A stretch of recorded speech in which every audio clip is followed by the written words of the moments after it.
Wonderful to be here, to talk about my journey, to talk about the wheelchair and the freedom it has brought me. I started using a wheelchair 16 years ago when an extended illness changed the way I could access the world. When I started using the wheelchair, it was a tremendous new freedom.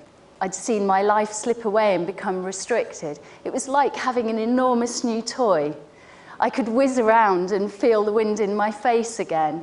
Just being out on the street was exhilarating. But even though I had this newfound joy and freedom, people's reaction completely changed towards me. It was as if they couldn't see me anymore, as if an invisibility cloak had descended. They seemed to see me in terms of their assumptions of what it must be like to be in a wheelchair.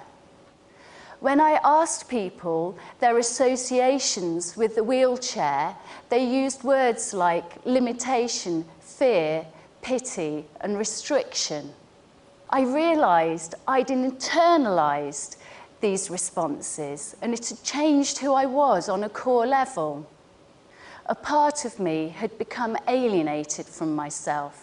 I was seeing myself not from my perspective, but vividly and continuously from the perspective of other people's responses to me. As a result, I knew I needed to make my own stories about this experience, new narratives to reclaim my identity. I started making work that aimed to communicate something of the joy and freedom I felt when using a wheelchair, a power chair, to negotiate the world. I was working to transform these internalized responses, to transform the preconceptions that had so shaped my identity when I started using a wheelchair by creating unexpected images. The wheelchair became an object to paint and play with. When I literally started leaving traces of my joy and freedom, it was exciting to see the interested and surprised responses from people. It seemed to open up new perspectives, and therein lay the paradigm shift. It showed that an arts practice can remake one's identity and transform preconceptions by revisioning the familiar. So, when I began to dive in 2005, I realised scuba gear extends your range of activity in just the same way as a wheelchair does, but the associations attached to scuba gear are ones of excitement and adventure, completely different to people's responses to the wheelchair. So I thought, I wonder what'll happen if I put the two together. And the underwater wheelchair that has resulted has taken me on the most amazing journey over the last 7 years. So to give you an idea of what that's like, I'd like to share with you one of the outcomes from creating the spectacle and show you what an amazing journey it's taken me on.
the most amazing experience, beyond most other things I've experienced in life. I literally have the freedom to move in 360 degrees of space and an ecstatic experience of joy and freedom. And the incredibly unexpected thing is that other people seem to see and feel that too. Their eyes literally light up and they see things like, I want one of those, or if you can do that, I can do anything.